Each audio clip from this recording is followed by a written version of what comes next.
Welcome to the DIY Detail Podcast. Today we're speaking with Mike Phillips, the man, the myth, the legend. He's on to a new adventure today, but if you don't know who Mike Phillips is, here's a quick introduction. Welcome to SEMA. Thank you. I first met Mike Phillips at the SEMA show in 2021. I got my camera. I'm on the search. I'm on the hunt. Him doing his thing. I'm going to make 3 passes. His face plastered on the branding for the 3D booth.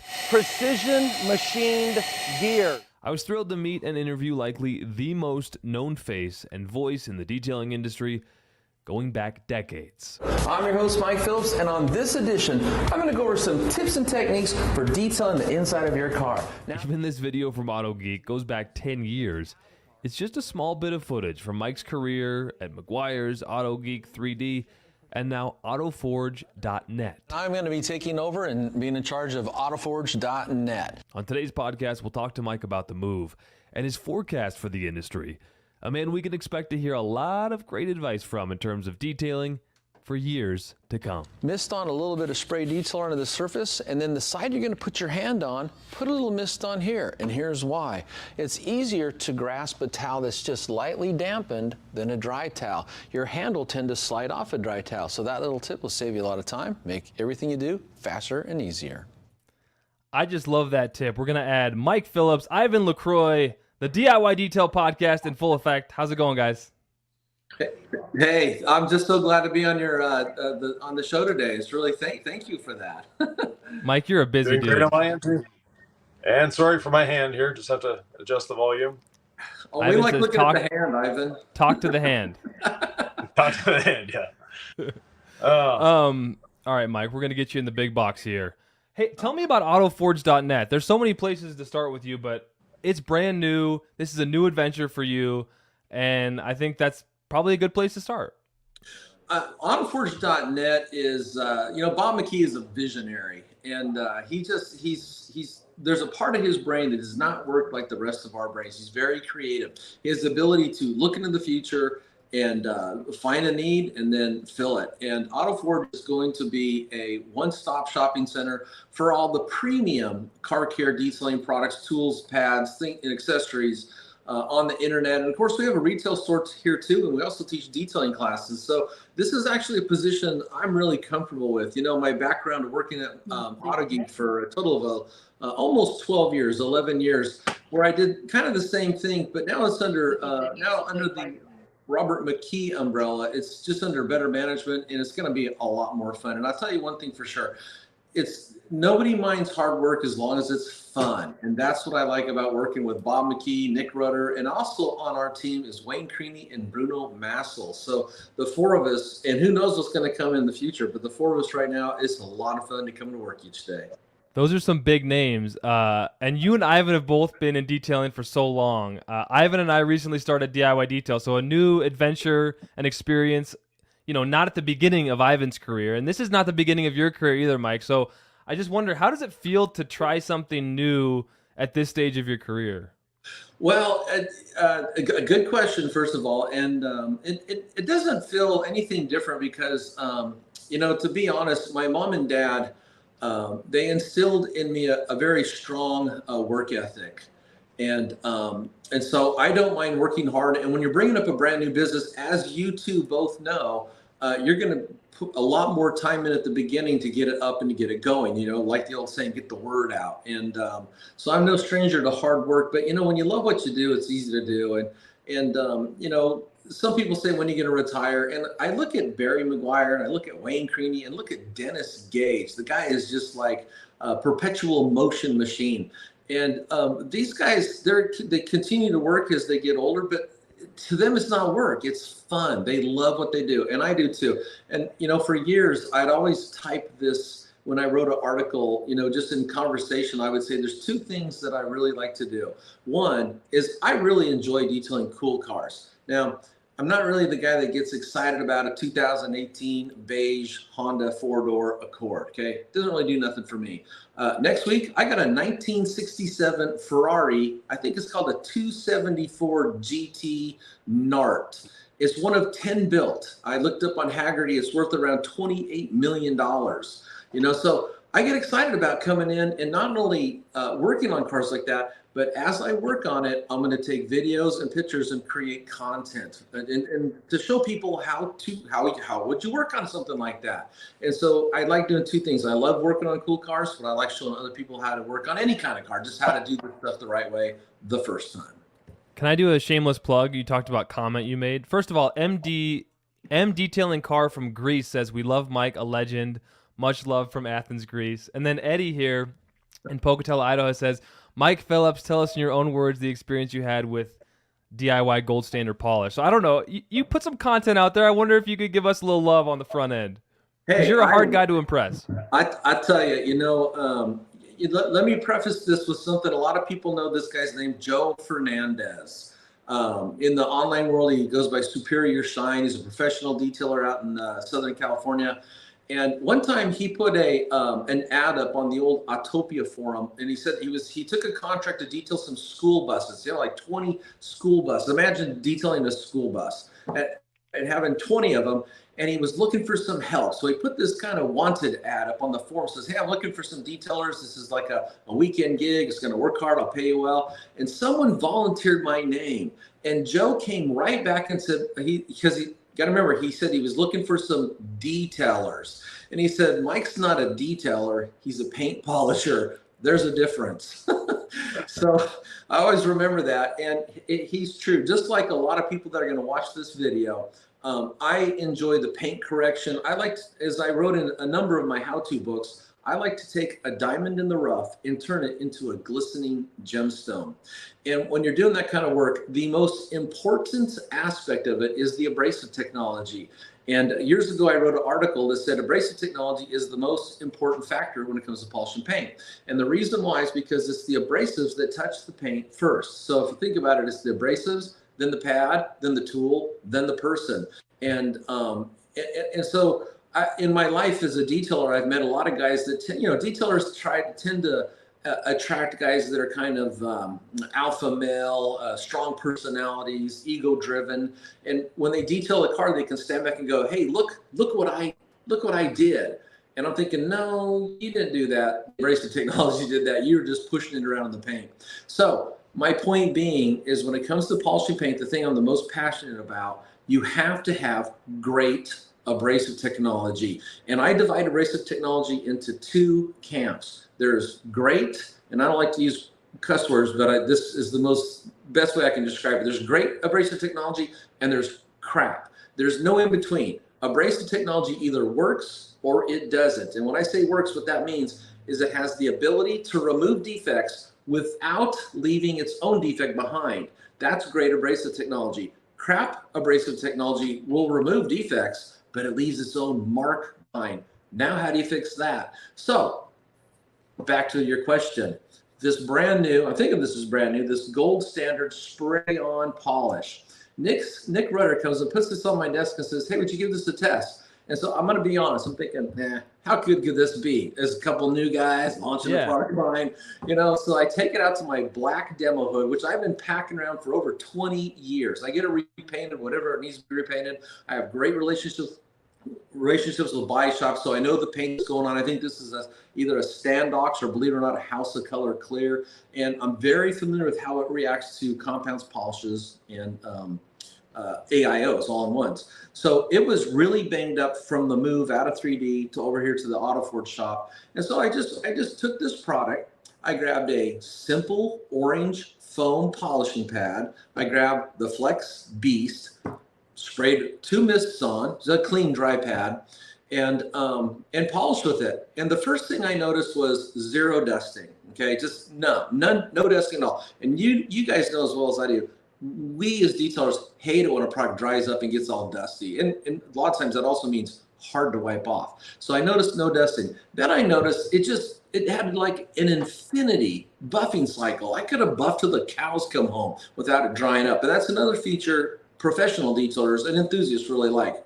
And then that's okay, but what really matters is the results. So again, I'm thinking, how good could this product be? So I grab a microfiber towel, wipe it off, pull out my trusty dusty scan grip, inspect it, and I was blown away. I really thought it worked great. And I wrote an article for it that day. And this stuff works good. In fact, I have a Corvette sitting outside right now that I got to do a ceramic coating on. It only has light marring, and I'm considering using this just to give it a more thorough test. But I tell you, the black hood I have out there, I call it the truth teller. It will tell me whether a product is good or whether it's bad. And I thought this was a really good product you guys launched. Excellent. Well, thanks a lot, Mike. And one of the things that Mike is known for as well is teaching, and it's one of your passions. I've been in some of your classes. I've seen how you teach.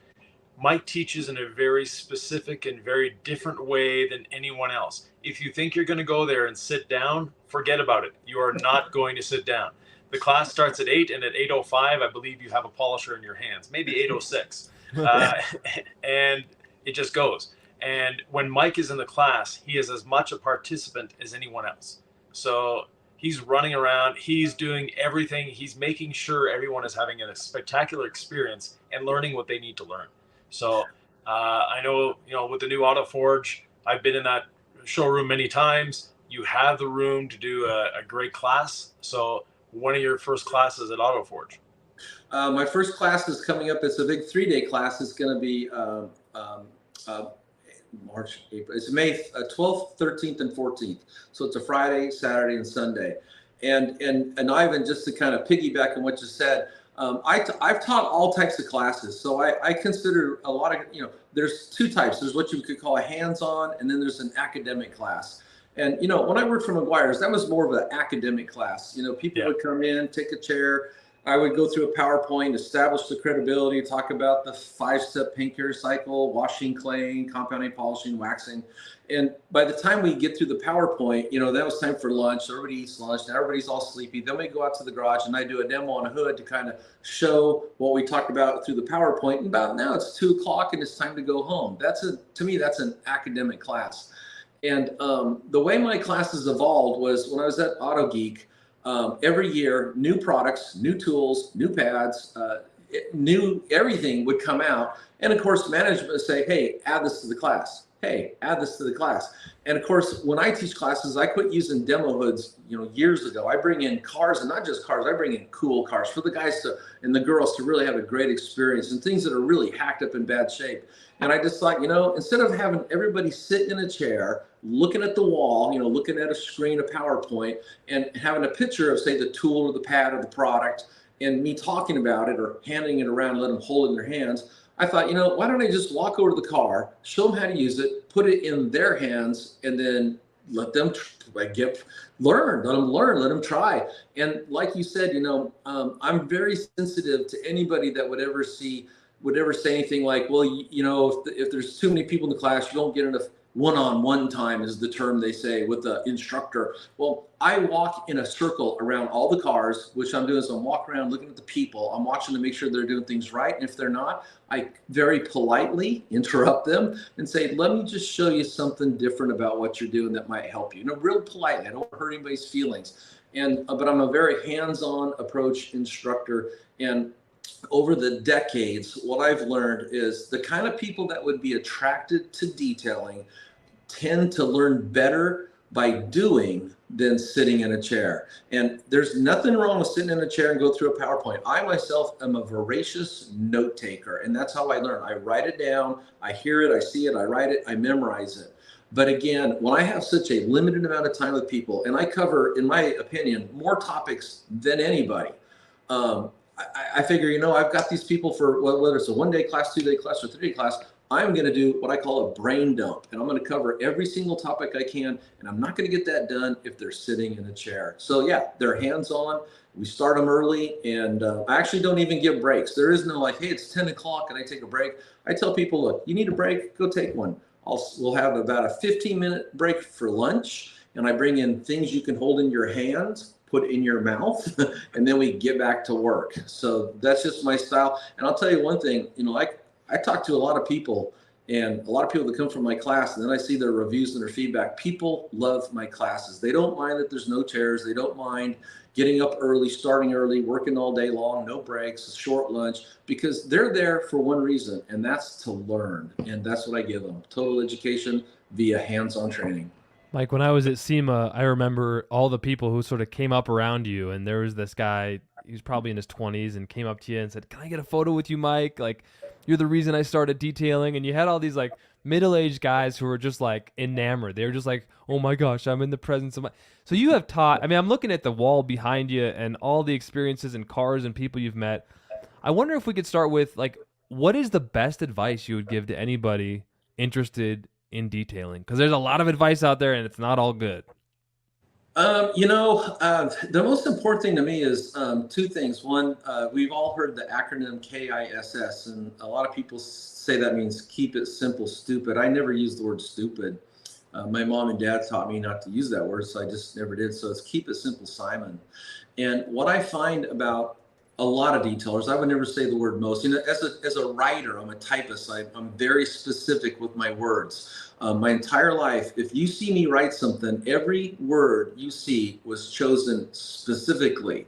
Okay, so words are important, and so the term KISS, keep it simple, Simon. And the reason I like to focus on that is because a lot of people that get into detailing, they tend to be OCD. And how this shows up is they will take something that should be very simple and turn it into rocket science. And Yes. hey, if you got 3 weeks to detail a car, go for it. But what I like to do is I like to show people how to do it right the first time and do it fast to keep your quality high. And to include extra steps that just waste time, have you walking all over the place is all about nothing. And that's what I teach in my class. I teach people how to turn out pro quality results in the shortest amount of time, because in the big picture, if you're doing this for money, you know, time is a factor. The more you put into the detail, if you want to do the math, the less you make per hour or per job. And so I try to focus on that. And then the other thing is keeping it real. I'd like to say years ago, but it might have been decades ago. There's a detailer over across the pond that made a big splash in the detailing world when video just started getting going. He had this video out. I think it was called 52 Steps to valet a car. And here in America, we're going, valet? What do you mean, park a car? 52 steps to park a car? Over there, valet means detail a car. And once I got over that hurdle, then I saw what he was charging. It was just this enormous amount. And I just thought, well, that's nice that he can do this in 52 steps. I probably could have knocked it out in about 4 or 5 and been at home sitting on the couch with my wife watching the TV show and having a cold one. So to me, the most important thing is yes, it's important to use the right tool, the right pad, the right technique for whatever it is you're doing. But at the same time, there's a lot of hype, a lot of marketing, a lot of waste out there just from people that are have great intentions, but they haven't been doing this as long as, say, someone like me or Yvan have been doing it, and know that a lot of that is just fluff. You just cut all that stuff out and get right down to the bone, get right down to the chase and do the job. So, okay, go ahead, Yvan. Well, the first time I met Mike was at Meguiar's in California on one of his Thursday night things. And that was, let's say a few years ago.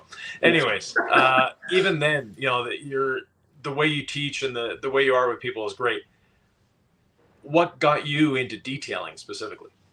Good question. I get asked it all the time. Actually, you can go to YouTube and type in Dennis Gage, Mike Phillips, and the word interview.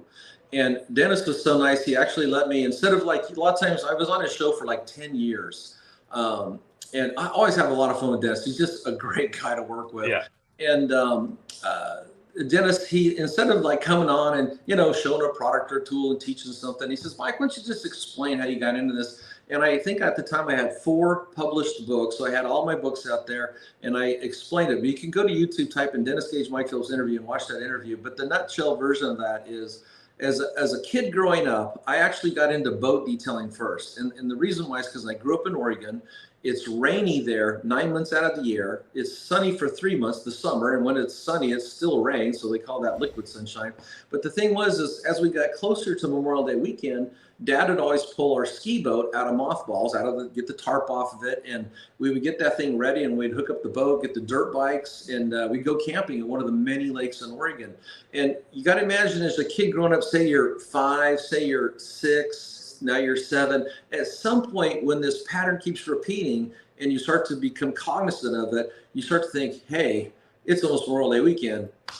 Dad, we got to get the boat out. And I wanted to be the guy that got the oxidation off the gel coat. I wanted the seats all clean. I wanted to get that plexiglass windshield clear so we could see through it when we're pulling water skiers or fishing. And it was always became my default job to get the boat ready. And then the natural progression from that was, hey, Mom and Dad, I'm going to wax your car this weekend. So just like a lot of detailers, I started out the same way, taking care of Mom and Dad's, cars, and in this case, a boat. And then as I got older, I started detailing cars while I was in high school, and I'm afraid to say that the only tool I had back then was a rotary puffer and a wool pad. And back then I thought everything looked good.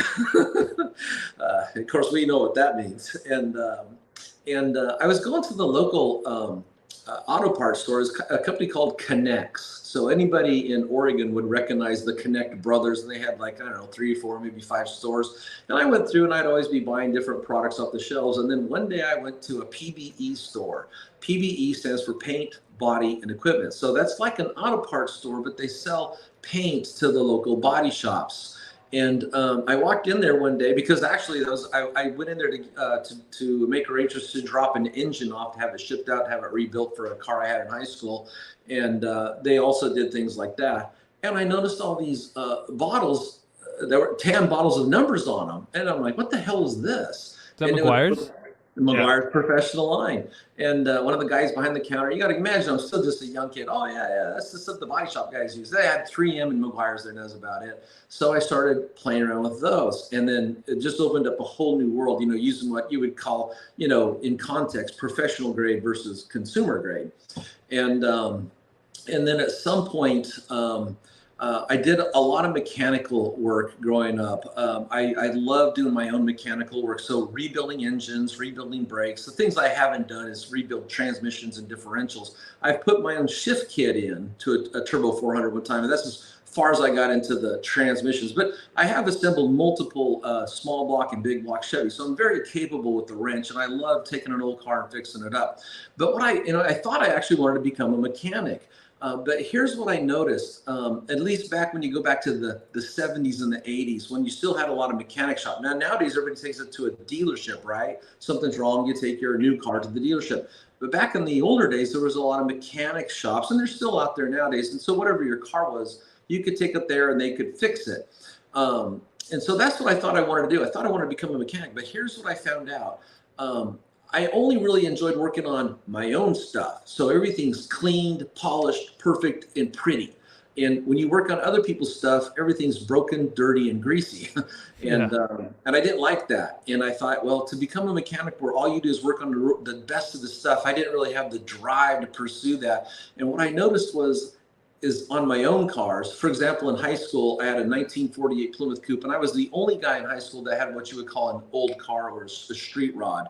And I painted it Ford bright red. And but what I noticed is after I went through and rebuilt the brakes and rebuilt the motor and put the new clutch in and switched it from 6 volt to 12 volt, I mean, all the mechanical stuff was done and it was painted.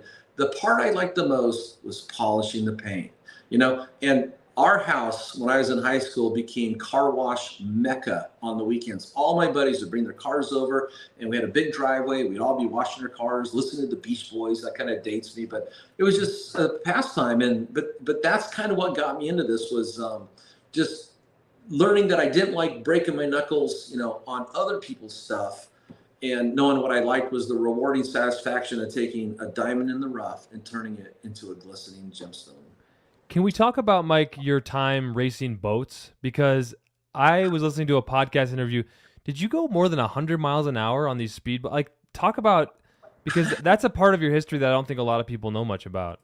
Yeah. Is there any way you can pull up a picture of my boat while I ramble on? That's what I've been working on right now Okay. as you go. That's why if I'm looking around, I'm trying real hard. I'll help you. Go to Google, type in 1970 Sanger, Sanger, and then add Mike Phillips. And you'll actually see a picture of me racing my boat. Is this it? Is this That's it? That's me racing before How about that? That was the first race I was ever in. And there's actually a really embarrassing story about that. In that picture, I'm only going about, I actually have the speed. Let me grab it. Okay, this is the Columbia Speedboat Club. And can you guys see this? I'm going to try to get you in a bigger, yeah, let me, hold on one second. I got you. There you go. Okay, I think it says 61 miles an hour, which is slow for that boat, really slow. We're trolling, okay?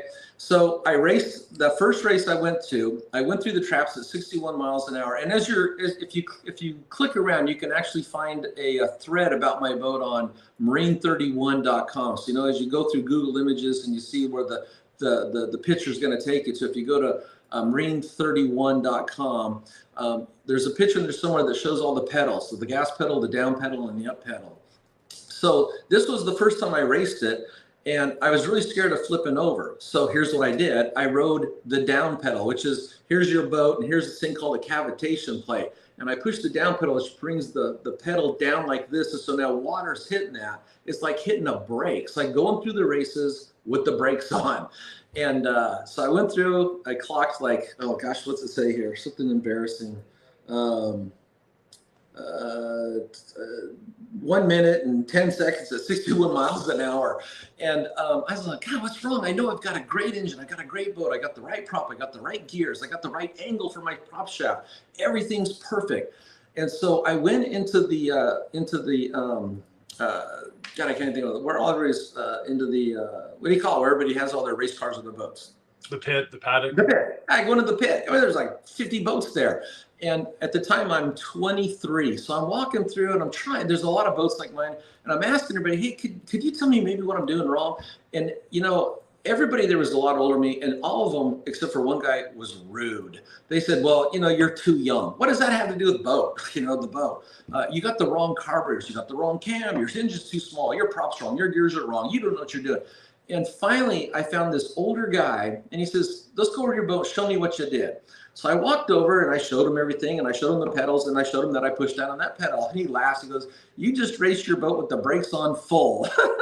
He says, next time you do that, push on that pedal, the up pedal. So again, this is kind of a bad analogy, but say this is your boat. And they got this plate on the back that goes up and down. The down pedal brings it down. And when it does that, the water hits it and it brings the bow of the boat down. You lift it up all the way, the bow can come up, but now there's nothing slowing the boat down.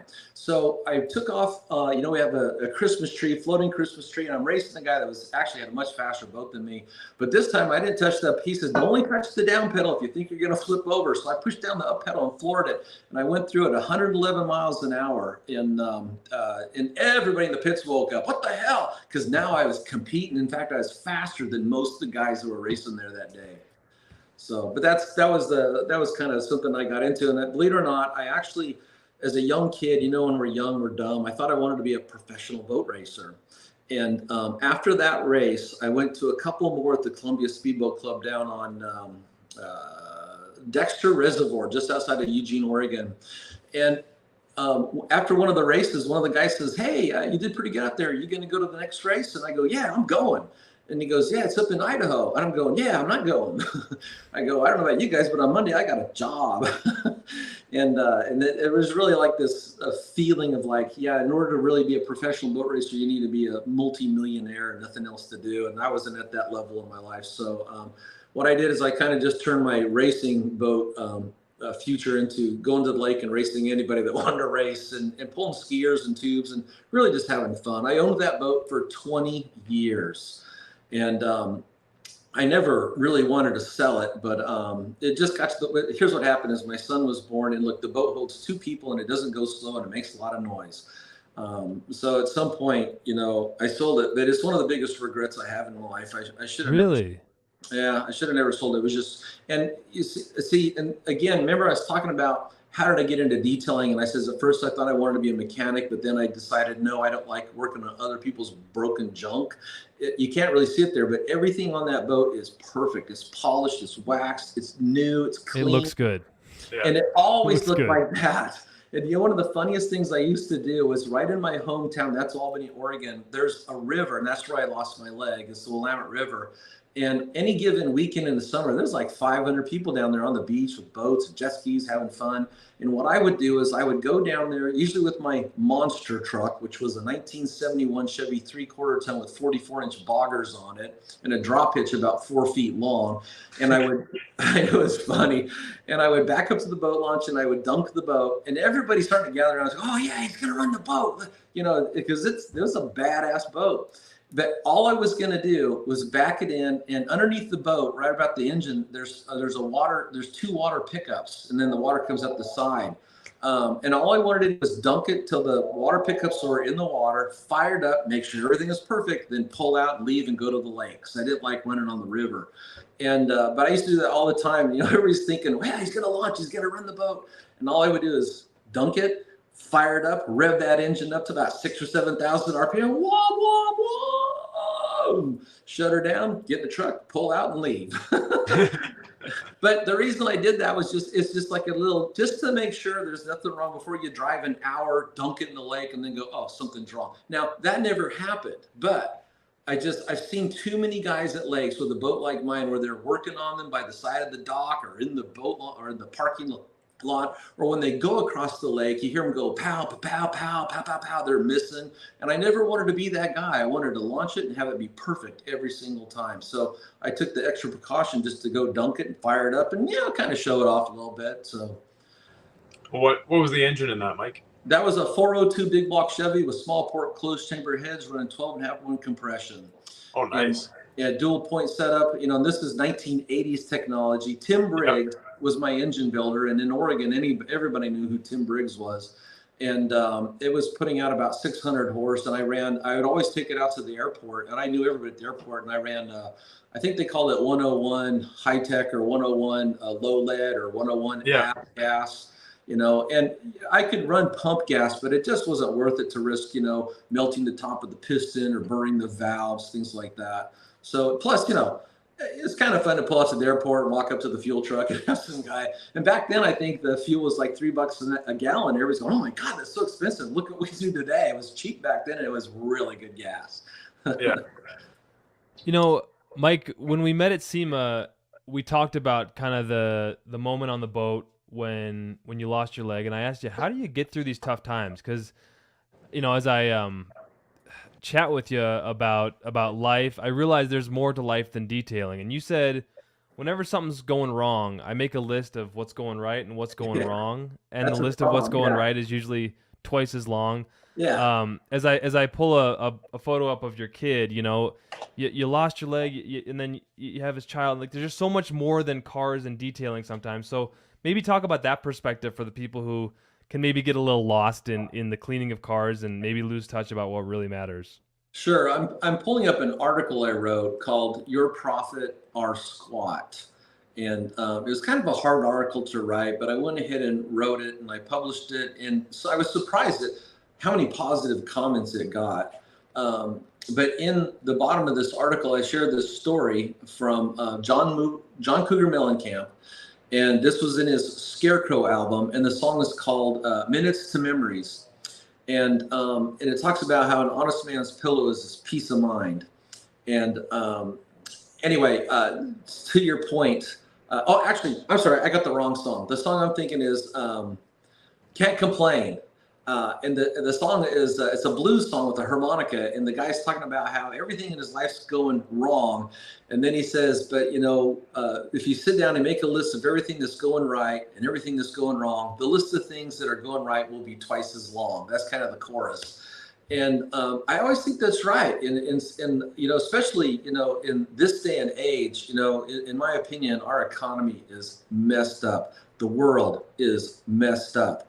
And I'm a news junkie, so I like to follow the news, but sometimes you got to push ways because there's only so much you can do. I vote, and that's kind of the most I can do at this point.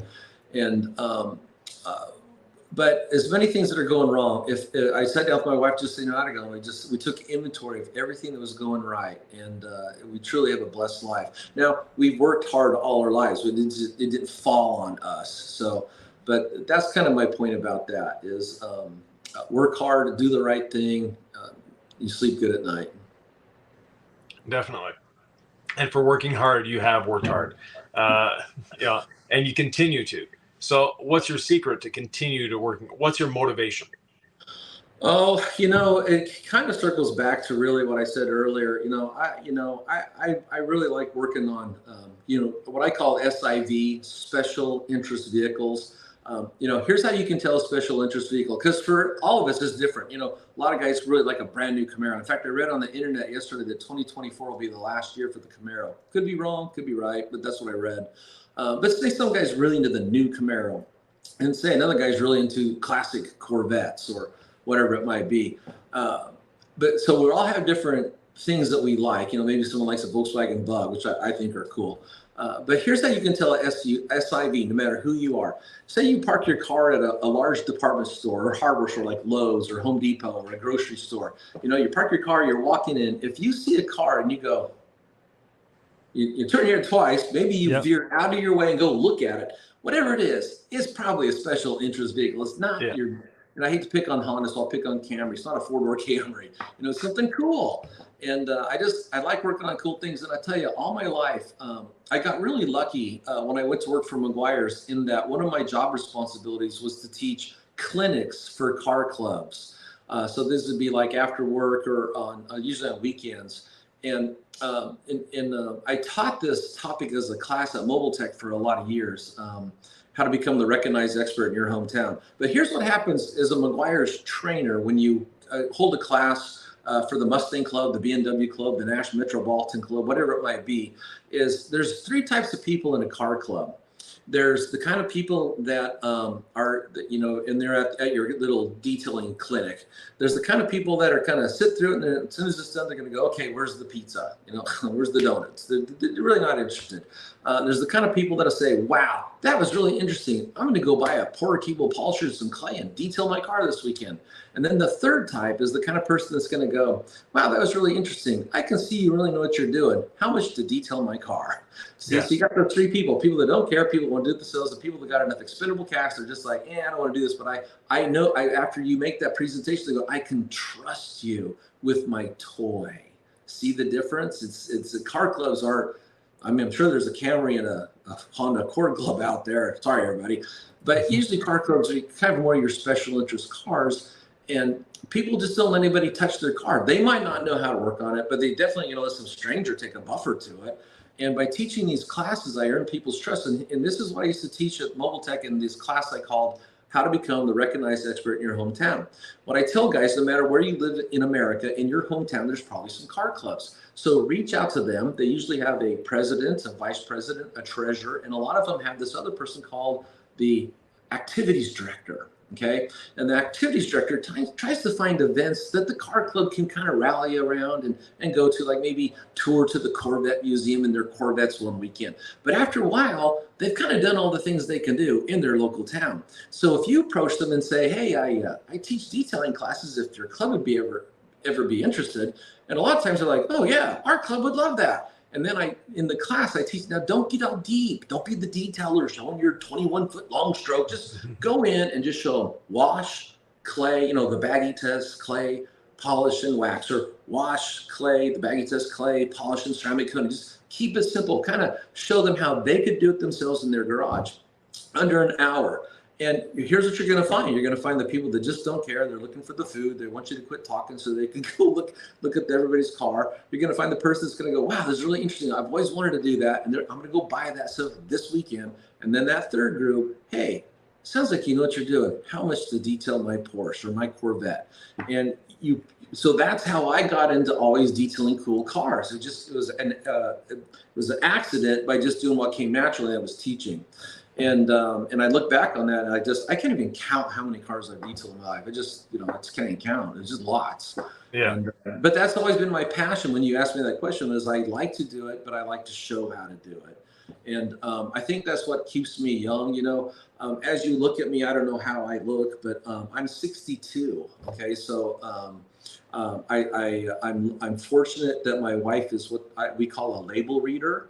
So when she gets a product, she reads what's the ingredients, she knows what's bad, what's good. And we try to eat food that isn't full of toxic poisons. And we bought a condo here in Florida. I've always owned houses in Oregon and California, but when we moved here, it's kind of condo life. And my wife convinced me, she used to say this, it's easy living. Well, it is easy living, but I miss my garage. But the condo we bought has a 50-foot pool. And sometimes on social media, I share pictures of the pool. I come down there, it's dark, and I got 2 hand paddles. And I'll do 1 mile, 2, 3 miles. So I like the distance swimming. It's really good for you. And a lot of people, it's kind of funny. You ever see the TV commercials where they show some guy missing his legs and he's running on the track with those carbon fiber spring things? Yeah. Okay. My uncle actually used to own a company called Springlight, and they actually had prosthetics for like Paralympians, so I know a little bit about that. So everybody sees that, and then they come to me and say, hey, can you run on that thing? And I'm like, when's the last time you ran? And they go, well, it's the fridge here. I quit running in high school. I used to run a lot, but running is hard on your knees. It's hard on every part of you. And swimming's not. It's in a more or less gravity-free environment. It circulates. As you're swimming through the water, your back muscles, all your muscles are twitching to keep you level or keep you floating. So it's really a great exercise for overall conditioning and also cardio. But I think maybe swimming's had something to do with that and eating right, Mike, I think you are kind of like the emblematic detailer where you want to know how everything works. Like even you just describing how swimming affects back muscles and zero gravity, you're the guy who wants to know how it all works. Ivan, I feel like you're the same kind of guy. And yet you encourage folks out there to keep it simple, right? So how do you balance kind of being that guy but also keeping it simple and not going crazy, because you could get as far down the rabbit hole as you want to on every detail? Well, for me, it's because I'm naturally lazy. So I might be able to do it in 10 steps. If I can do it in 3, I'm doing it in 3. The deal is what you're looking for is how to go from point A to point B, from a neglected, whatever it is, neglected carpet, neglected tires, wheels, engine compartment paint. I do a lot of glass polishing. And how to get it to where you want it to be. And sometimes where you want it to be is perfect, but sometimes, that's not realistic. But so then what can the process be to go from point A to point B as fast as you can go while keeping your end results, at the expected quality? And that's why I just cut out, wasted steps and wasted procedures, So, everybody can get to and the important thing, as long as we're all happy with the way we do it and the car's shiny at the end of the day, that's what's important. But for me, I really like to try to do things as fast as I can. And the reason for that is because, and here's how I explain that. If you take a car, like sitting outside right now is a 2016 Corvette Z06, guy's been bugging me to put a coating on. And it's in good shape. It's not even in bad shape. But to go from washing the wheels and tires, I got to wash the cloth top first, and then the wheels and tires, then the cloth top, then wash the paint, and then let it dry overnight so I can put the rag top on the top after it's dried. But to go from start to final finish, I'm going to probably have 10 to 12 hours into that car. Okay, so and that's expected. But why would I want to do it in any way that would take longer? See, I don't want to do that. I want it to go as fast as I can to keep my quality high. And unfortunately, there's a lot of porn stars in this industry, Mike, where they think that, the longer they can spend on a car, the better it is. And, that's never worked out. But, we're very much alike in that we want to get it done as efficiently, as easily, as simply as possible, and satisfy the customer's needs, satisfy the customer's wants. Yeah. One thing that we also have in common, we're both, a little older, but we don't look backwards. We're both looking forward all the time. Yes. What do you see as the next innovation in the detailing industry? Well, there's a product that's not out yet that I've always dreamed about. And the product I want is, do you ever remember the old comedy TV show back on, I think it was in the 70s, called I Dream of Jeannie? Yep. Okay, so remember Genie was in a bottle and Major Anthony Nelson would sit the bottle down and pull the cap off, and the smoke would come out and twirl around, and then the Genie would appear, right? And I want a product like that. So you set it down next to the car. The smoke comes out, encapsulates, and just swirls around the car. Then it goes back into the bottle, and the car looks beautiful. Okay, so that's the part. I had that, Mike. I called it employees. That's the product I want to see. Of course, then you can, have the Genie come out every time you detail the car. There's a lot of things going on in the world. They want to move us away from fossil fuels. They want everybody to drive an electric car. There's always companies trying to come out with some kind of self-healing paint. And I think there's enough cars on the road with normal paint see where my mind goes to paint and carpet and plastic trim. And there's enough cars on the road that will always need detailing. Will always need detailers. And to me, the most innovative things that have come out in the past as we all know, is the ceramic coatings, because of the durability, the gloss, the shine, the protection, longer to install than a traditional wax or paint sealant. On the tool side, Yvan, you and me were in this business when the three primary tools in the old day was a rotary polisher, the cyclo polisher, and the traditional orbital polisher, the one that looked like a steering wheel with a little bonnet on it. Yeah. And that's what we had. And there was different variations of them. But it wasn't until Meguiar's and Griot's around the same time introduced the Porter Cable, a wood sander, as a paint polisher. And what separated the Porter Cable wood sander from all the other wood sanders on the market, because there's a lot, was the Porter Cable had enough power and the design of the counterweight to maintain pad rotation under pressure. Yeah. And there was a lot of pneumatic DAs, but most people don't have a big air compressor. Plus, they're loud and noisy, and you got to fight a compressed hose the whole time you're trying to manage the tool. So the Porter Cable it checked off every box. You could plug it in the wall, so the average guy could use it. Small, lightweight, compact. Of course, it vibrates, but hey, that's just the deal. But you could attach a Velcro backing plate on it, attach a foam microfiber pad to it, and you could detail a car with it. And millions of cars have been detailed with the Porter Cable. So the point I'm trying to get to is in the old days, we had very limited tools. Today, look at all the tools on the market. Someone out there's got a 25 millimeter long stroke orbital polisher. Rupes gets credit for introducing the Bigfoot 15 and the 21, but someone took what they did and came out with something even bigger. Now, I don't know if bigger is better. The only time more is better when it comes to my bank account and my gas tank. If little's good, more's better. But the changes I primarily see have been in just better chemistry, safer chemistry for our bodies, for breathing, our employees, touching our skin, more education, so not to use the hydrofluoric chrome wheel cleaner with your bare hands and breathe the mist into your lungs if you're cleaning a wheel outside and the wind blows it into your face. Just better education, better chemistry, better tools, better pads. In my antique wax collection, I have one of the original foam pads from 1965. Okay, so there's a gentleman named Walter Cotton that invented the foam buffing pad. He lived in Indiana. I met him one time at a Train the Trainers class with Meguiar's in Balboa Bay, California, and had lunch with them. And he invented the foam pad, and Meguiar's, brought him on board as a team member, bought his patent and bought his idea. And they started introducing this foam buffing pad way back in 1965. And at the time, it was one pad, one size, one type, yellow foam polishing pad. Yeah. But it changed the industry because now you don't got a wool pad or fibers spinning against the paint, putting their own scratch pattern in, causing holograms. So it was really an industry changer. And now look how many pads we have.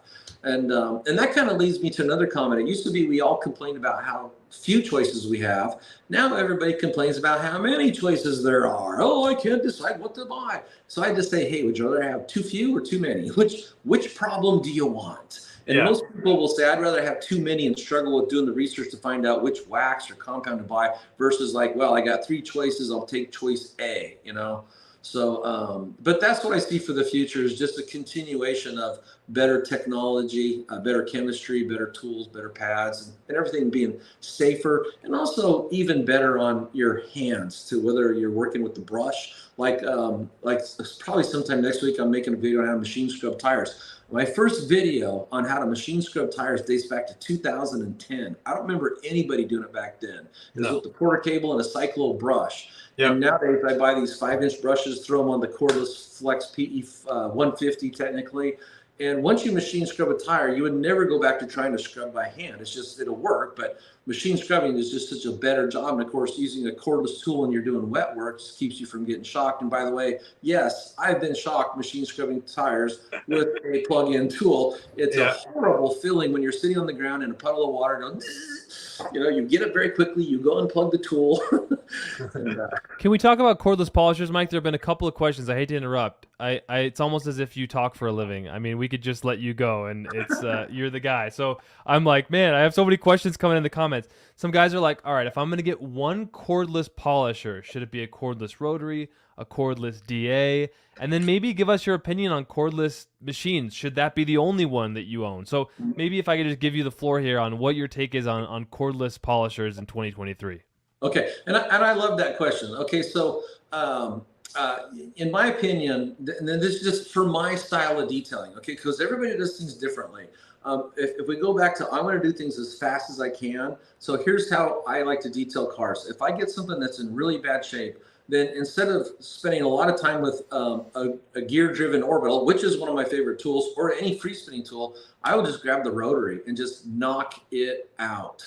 And I'll use a high-quality wool pad, and I'll use great abrasive technology. And the results are, you remove the defects quickly, so you're not buffing in one place for hours, taking off tons of paint. You're just leveling it and then moving to the next section, but you're doing it quickly. And if you're using great abrasive technology, the swirl you're leaving behind isn't from the abrasives, it's from the fibers. It's very shallow. It'll buff out very quickly with the orbital the next step. So for that, I love the Flex Cordless PE 150. And is that a rotary or a? Yeah, it's a rotary. That's a rotary. Okay. The cordless rotary, the Flex. I tend to call it the PE 14, but it's actually technically, it's the cordless version of the PE 14, the corded version, but it's PE 150.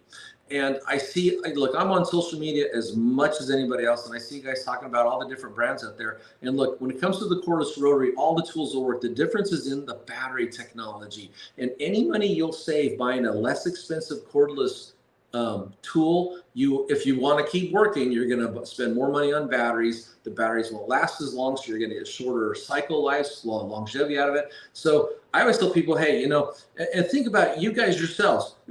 If someone's coming up, it's their birthday, it's a wedding, don't you like to buy someone a really nice gift to show them how much you appreciate them? We work so hard. How about buying yourself a nice gift? Instead of buying the cheap tool, get the Mercedes Benz. And I'm not trying to make this a Flex commercial, but and I've used all the tools, and just nothing beats the Flex rotary. It's lightweight, compact. The gears are precision machined stainless steel. That's why it's so quiet. All the other cheap rotaries use stamped steel gears. They growl. There's so much slop between where the gears mesh, and that's where you got to put earplugs in to use the damn things. So do yourself a favor. Be nice to yourself. Buy yourself something. Once you use the Flex cordless on one or two cars, you'll never look back. But yeah. I always feel I could do everything in the detailing world with a cordless rotary, the Flex Beast, and a Porter cable. So I've got rotary, I've got gear-driven orbital, and for really soft paint or maybe some other types of things, I've got the tried and true, Porter cable 8mm free spinning polisher, and I could tackle anything with those three tools. Can I get us into a nice little debate here? Sure. All right. Here's going to be the banner at the bottom of the screen. Mike versus Yvan. Do you cut with a rotary or cut with a dual action? And then can you finish with a rotary? Let's hear the two big dogs in the industry talk about this. I love this. Let's go. Well, I'm going to cut this really short. We both end up with the same results. And yeah, the whole goal of this is do it the way you want to do it and find the tool that works best for you. Mike loves the gear-driven rotary or gear-driven orbital. For myself, it's not one of my favorite tools. But give me an actual rotary or give me a 21mm DA and I'm happy. And I'm with Yvan, and if everybody gets to find out what works for them, Yeah. For me, kind of back to the gear-driven orbital versus free-spinning orbital. And look, I've written books for major companies. I've used all the tools. I write a lot of reviews. And it kind of goes back to I want to go fast. So with a gear-driven tool like the Beast, which is an 8mm, and there's the Sea Beast, the Super Beast, and the Beast, there's no pad stalling. So there's two things that don't waste any time or energy. One is you don't got to, you just point it where you want it to go and it works because the pad's going to rotate and oscillate no matter what. But the other thing is I always teach this in my class. Anytime you're using a free spinning tool, any brand, let's pick on Porter Cables, been around for years. It's what's called a free spinning random orbital polisher. What most guys do is they take a Sharpie marker and they mark the backing plate and sometimes the side of the pad so their eyes can easily tell if the pad's rotating. And if it's not, maybe bump up the speed or check how they're holding it or switch to a dry pad or a different size. All that works. But if in fact, what you're going to do is say it's going to take you 4 hours to compound a car. If in fact you're going to sit there with your eyes and look to see if the pad's rotating for 4 hours, I call that brain drain. Is it rotating? Is it rotating? Is it rotating? Is it rotating? Yeah. Is it rotating? For hours. And you grab a Beast, you just turn it on, set the speed, lock the button, and go. I tell people you can plow through any detail job as fast as humanly possible with the gear-driven orbital. So for me, I like to cut with the rotary. I like to finish with the DA, but I just don't waste any time with any brand or any type of free spinning DAs. The only time I ever use one is if you're working on really soft paint, and sometimes that's what we're working on. And here's what I tell people. All other factors the same, pad, abrasive technology, technique. If the paint is soft, then a free spinning random orbital polisher will finish out nicer, more consistently than a gear-driven tool. That's what I feel like. Having used gear-driven, I just struggled with trying to finish it down the way that I could with my Rupes. Yeah. And that's where I kind of dropped it because I wanted it to be everything in one. Yeah. So in my classes, I predominantly teach everybody. I have all the major tools, and I let anybody try anything they want to. But again, I'm trying to teach these people they're an enthusiast or pro. And by the way, my classes are made up of 50% enthusiasts, 50% people that do this for money. And the enthusiasts come because they got something cool in the garage, and they want to do it themselves. They don't trust someone else to touch their baby, or they just want to do it themselves. And so that's why they see the cool cars I bring in, they got something like it, so they come to the class. But what I try to teach people is I go, look, when you leave this class, buy any tool you want to, but I'm going to show you how to get the job done. I'm going to teach you what I call, I'm going to teach you how to get in and get out. And that means get in, get the job done, get out so you can go home, take a shower, sit on the couch and relax, not spend 3 days doing paint correction. I love that. Yvan, can we talk about, because Mike, you and Yvan are some OGs in the industry. There was a time when you only had the rotary to finish, and Yvan has shown me how to actually finish on speed one, and Yvan, you can talk about your rotary finishing technique. It actually looks amazing, so I'm sort of buying into that. But before that, I was like, back in the day, you guys didn't get shiny cars, and Yvan is like, what are you talking about? You weren't even alive, let alone detailing. So how do we feel about finishing with a rotary? Maybe, Yvan, you can give your explanation, and then let's hear Mike's take on finishing with a rotary, because I'm sure you've done it a million times, Mike. Yeah, that used to be our only choice. Yeah. So when Mike and I started detailing, it was the rotary, or the rotary. We didn't have a lot of, we had the Gem and the Cyclo, but they weren't that great. But the rotary to me is just relaxation. It's easy, it's simple. Where a lot of people get caught up with the rotary is trying to get an angle and putting pressure on it and all sorts of strange stuff. Let the machine do its job, and it works. I would agree with that. So here's my take on finishing out with a rotary. And I detailed professionally with only a rotary until the Porter Cable was introduced. So for how long? 10 years, maybe 10 years rotary only. Porter Cable came out in '89, so.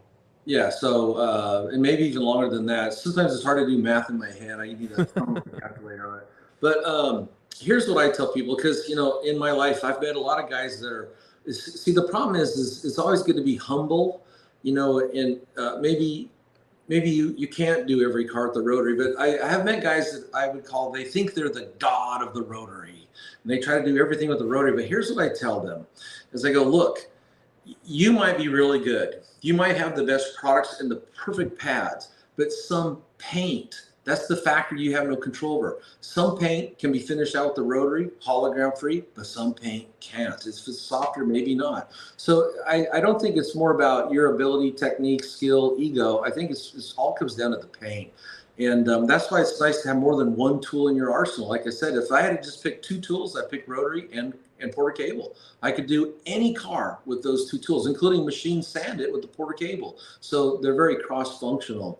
But what I've experienced in my life is instead of trying to finish every car out hologram free with the rotary, just do all the major paint correction steps with the rotary, and then just switch over to any random orbital or orbital. So a free spinning is random, a gear driven is orbital. The word random is gone. See, there's no random in a gear driven, but switch over to any random, and that way the keyword is ensure. You ensure there's no holograms, because I'll tell you, the last thing you want to do is detail someone's car. It looks good to you. They take it home. They never lift a finger to do anything to maintain it. Then you see it one day at a car shop in the sun, and it's full of holograms. Been there, done that. Back in the 80s, I did a 1958 Chevy Bel Air painted black cherry metallic base coat clear coat. And all I had was a rotary. I was using all Meguiars, which everybody agreed that's good products. Wool pad, foam pad, finish it out, put a coat of M16 professional paste wax on it. When I give it back to them, it was flawless. 3 or 4 years down the road, I saw it at a car show, went and looked at it, oh my God, it was either I left them or someone else bumped the car after me and left them because they showed up. And the other thing about that is if you went over to the Autogeek forum, I could dig up a couple of write-ups I did, full write-ups beginning to end, every process, and show everything I did rotary only, then pulled the car out in the sun and took the sunshots to prove it. Okay, that's what I never see other people do that use rotary only. They don't ever prove it. They just say they did it, because how would you know if you don't? The best way to inspect it is high overhead, bright sunlight. And of course, doing things like chemically stripping the paint to prove there's no fillers or wax, hiding the true results. And I see a lot of people that talk about it, but I rarely see anybody that proves it. And but for me, I just teach people instead of risking your reputation and crossing your fingers, just finish out with the DA and all that goes away. So that's my take on it. Cool. Come on, Yvan, you got something to say. You're the rotary finisher. It really comes down to what someone wants to do. There's no right or wrong in this. Yep. And even if you guys teach people this stuff, they're gonna, as you both know, they're gonna do what they're gonna do, right? Once they leave your classes, you don't get to control them. If they want to use whatever they want to use to finish, they're gonna do it. We can be stubborn like that as detailers. In the last year, this is, to me, it's kind of funny. I've seen so many people that have taken my class, and I've had a lot of people travel to Stewart from around the world. I taught a dedicated South American class last summer. I visited Belgium, Germany, and England last year and taught classes. And that was a really unique experience as I showed them how I use the rotary and a DA. And I can follow up if you want to know what that unique experience was. But now is what I see is I see them on Instagram or on Facebook, and now they're instructors teaching classes. And sometimes I see them with stuff that I didn't even show them in class. And it doesn't bother me. If they feel great teaching a class showing a 15 millimeter tool, go for it. When they came to my class, I showed them how to use the beast, the rotary, how to machine dry sand. I mean, I do a brain dump with them, and they can take from that what they want and implement it into any training program they want, because like Yvan said, at the end of the day, as long as we all get to shiny, that's all that's important. Yeah. Mike, what did you have to give up along the way to get this kind of success? Oh, some things I'd rather not talk about, but I had a failed marriage, and part of the reason was because I am a workaholic. My mom and dad instilled into me when I was 5 years old, I was going out to the strawberry fields in Oregon picking berries. When berry season's over, I was picking beans. And at first, when you're 5, you don't really pick a lot of berries or pick a lot of beans. But at some point, my dad bought me and my sister and my brother 10 speeds and says, hey, this year we're not driving you out to the fields, pelling your asses out there and do it on your own. And when I was even younger, though, Dad just says, look, if you want to wear nice clothes, go out and work hard, because we used all the money we made picking strawberries and picking green beans to buy our school clothes. And he says, if you don't care what kind of clothes you have, then I don't care if you don't work hard. So I want nice clothes. I worked really hard. So I always had what I would consider a strong work ethic. And there was a time where I started these detailing classes for Meguiar's. It was really a unique experience because the internet was still new and these things called discussion forums just happened. I hate air quotes, but sometimes it helps. And Well, because people don't know what those are anymore. Those are like they don't. a segment of detail history, the forums, right? Yeah, it's way before Facebook, Instagram, Periscope, TikTok, all that stuff. It's what was available at that time. And I still like forums because, for me, I write large, meaty articles with a bold headline, a picture, and text. It follows an order that you could follow. And then after reading it, you would do it in the garage because this was all before YouTube and you could just show it the video. But plus, like, I like to share the pictures from my classes. Okay, so I had this one thread. I was sad to say 3D deleted their forum, but it was called 661 pictures that show what a Mike Phillips class looks like. And all you see are happy people having fun on their feet, working on cars. There's no chairs, there's no PowerPoint, and it's just one car after another car. And to me, those kind of threads are powerful, and Instagram and Facebook cannot show those properly. So I would create them and send them out and share them everywhere. If people want to go look, they can, but if they don't, it doesn't hurt my feelings. But I created it for me to document for others that are looking for a hands-on class so they could see how hands-on my classes are. Because here's what I see in the detailing world. You see these ads on Facebook and Instagram. Here's the class. Here's the guy with the buffer. Okay. First of all, what do I get to work on? I show all the cars you get to train on before you pay for the class. And then when the class is over, where's the pictures that show what the people got to do? There's like one or two. It's pretty lame. And you pull up one of my threads, which, all the ones on Autogeek are still there, hundreds of them. But the most recent one of 3D, they're all gone. But you go click on those threads and you look at it, I'd give you $100 if you find someone sitting in a chair. You're not going to find it. You see happy people having fun, training, working on cars. And a forum works really good for that, where Instagram and Facebook cannot hold that volume of information. So, Mike, I think it is so clear that you're a hard worker and that you had an impact. Stephen writes, I've learned so much from Mike's articles and videos, such a wealth of detailing business knowledge. Bell Lavora Autospot says, Mike is really just an awesome guy. He commented on one of my videos that he liked, shot me an email, told me to give him a call. Great guy. And I've noticed you'll put your cell phone on these posts and say, give me a call if you want to do this class. You make yourself very accessible. And then Neil says, can Mike autograph a beast if I buy one from AutoForge? Oh, hell yeah. Yeah, no, I'd be happy to. I'd be happy to. The thing, back to your question, or I forget is the downsides or the mishaps. I was hanging out on a forum called Mercedes Shop. And I worked at Meguiar's in Irvine at the time, and I saw all these guys. There was a detailing section. They're all talking about detailing cars. I'm like, they got like half of it right. The other half they got it all wrong.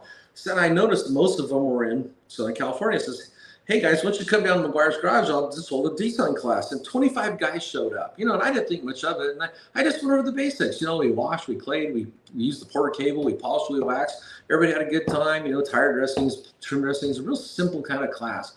What I didn't understand was the dynamic that was taking place there at that moment. And that was, while I configured this class or thought of this class as a Mercedes class, the people that were there also belonged to a BMW forum or a Jaguar forum or a Dodge Viper forum. And they also had a Mercedes Benz. So they all came down. The next week, my phone started ringing. Hey, when can our club come to your class? And I'm like, well, no, there is no formal class. This is just a one-time thing. So I went to my manager, Mike Pennington, at the time, said, hey, that class I taught last week? And he goes, yeah, well, another club wants to do it. Can I be okay? He goes, yeah, go ahead and do it. So I scheduled another one. Phone rang, hey, can I do another one? And here's what I did. I plugged all my weekends teaching classes for all the car clubs in Southern California. And so what that meant is I worked all week long. I worked all weekend long. And while I enjoy the work and what I did, it's not a success recipe for family life. So you have to have the hard way. Balance. You got, good to work hard. And later on down the road, as I went through some bad times and explained this to Meguiar's, they says, hey, 2 classes a month, that's it. So sometimes you can't let your passion cause you to do things that are detrimental to your family life. So. Well, because detailers, if there's one thing that I think we all have in common when we go to these trade shows and see each other, it's an unwritten, unsaid thing. We all know how to work really hard, because without that, no one's going to finish that car for us. No one's going to drum up that business. Even the DIYer at home, once you start doing it, you realize it's hard work. So it's almost like the hard work part comes easy, but the balance part, and Yvan, you can touch on this, is a difficult thing. And I know you coach a lot of people on this as well, Yvan. Yeah, well, and speaking of balance, we've taken over an hour of Mike's time, so we should be wrapping this up soon. But yeah, no, definitely, balance and detailing is what Mike teaches as well. It's, get in and get out. And it's fun doing the process. It's fun doing the detailing. But there comes a time when you want to drive the car. You want to drive, you want to go in the boat and have fun with it. The detailing, yeah, it's fun. It's part of the experience, but also using what you've detailed is a great part of it as well. Yeah. Or conversely, your customers want to get the car back and they want to exactly. Yes. They get their boat back. Yeah. So no, and the other thing is you can't, if you're an enthusiast and you just like to work on your own car, you've both seen this. A person gets into this, so they buy a polisher, they buy the products, they watch all the YouTubers, they go to the garage, they start polishing out their car, and they want to get every single defect out, and it's just not realistic. You got to keep in mind, where's my Post-it notes? Here's a Post-it note. The factory clear coat is less than 2 mils thin. So sometimes, while your intentions are noble to create that flawless finish, you're limited by how much paint you have to work with. Even if you could completely remove every small scratches, removing them all may leave the paint so thin that now you're going to suffer clear coat failure down the road. So a better balance is just to get it good and live with it and put the car back on the road and enjoy life. Enjoy life. Enjoy detailing. Mike, man, it's been great catching up with you. I'm excited about the new journey at AutoForge.net. Thank you for, by the way, carrying DIY detail products as well and reviewing the gold standard polish and enjoying that. So we look forward to that relationship hopefully continuing into the future, Yvan. And I know Yvan likes to go down and visit Nick Rutter there at AutoForge as well. So yeah, no, amazing products. And as I get more time, I will test more of your products and write more reviews. I'll tell you one thing. After I wrote that review, I think on one of my Facebook pages, some guy came up and really slammed me hard, said I sold my soul. And I'm like, what? What are you talking about? Everything I wrote in my review about this product was from firsthand experience, and it was accurate and it was honest. And if he doesn't like that, then that's his problem. It's not my problem. But I wouldn't sacrifice my reputation in this industry to say a product was good if it wasn't really good. So yeah, if I give something 5 stars, it impressed me. And again, I've been telling this to people for years. You know how many people have come up to me and said, I'm thinking about bringing out my own line of products. And I say, well, here's the deal about that. First of all, you got a lot of competition, as you guys know. The marketing, the distribution, the manufacturing, the raw materials, everything is really complicated. You really got to want to do it. And here's the thing. A person can bring out a great car wash, a great trim dressing, a tire shine, even a wax and spray detailer. The things that are hard are anything that uses abrasive technology, or as the chemists call it, powders. Okay? And again, as I said at the beginning of this interview, compounds, polishes, and AIOs, those are the things that have abrasive technology in them. They're either great or they're crap. There is no in between. It either removes defects and does not leave its own defect behind, or removes defects and it leaves its own defect behind. And then that's not good. It's not good. It didn't work for me. And when I used this product, I did like, wow, I could give this a B. I was really impressed with it. And one of the things I wrote in my review is I would recommend this to a newbie, not just a professional. But if someone's new to this, the last thing you want to do is have them have a bad experience. And I just don't think you could have a bad experience unless you held this above the car and dropped it on the car. It's a nice product. So. Oh, thanks, Mike. Awesome. Well, let's end it there on a positive note. Thanks to everybody for commenting. Thanks to Mike Phillips, the one and only, for your time. And Yvan, thanks for making time on your bus. I don't know where you're at right now, but we're in Wyoming at the moment. So okay. just a little west of Laramie, Wyoming. Wow. One thing, I always send a thank you letter to all my students. And the thing I always end it with is this, and I'm going to throw this to you guys and everybody in your audience. If there's ever anything I can do to help you, just reach out. I'm always happy to help. Phone. I'm pretty easy to find. Cell phone. I put my cell phone 760-515-0444. People say, "Gosh, you put that everywhere. Aren't you worried about all these things happening?" I never get spam calls. I get people, but what I don't like is when someone calls me from Bogota, Colombia, and it's Saturday night. I'm sitting on the couch watching a movie with my wife, and he's going, "How do you remove swirls?" Yeah. Let's talk on Monday. But anything I can do to help you guys or anybody in your audience in the future, just reach out. Always happy to help. Thank you, Mike. Thanks, guys. Have a great day, guys. Bye.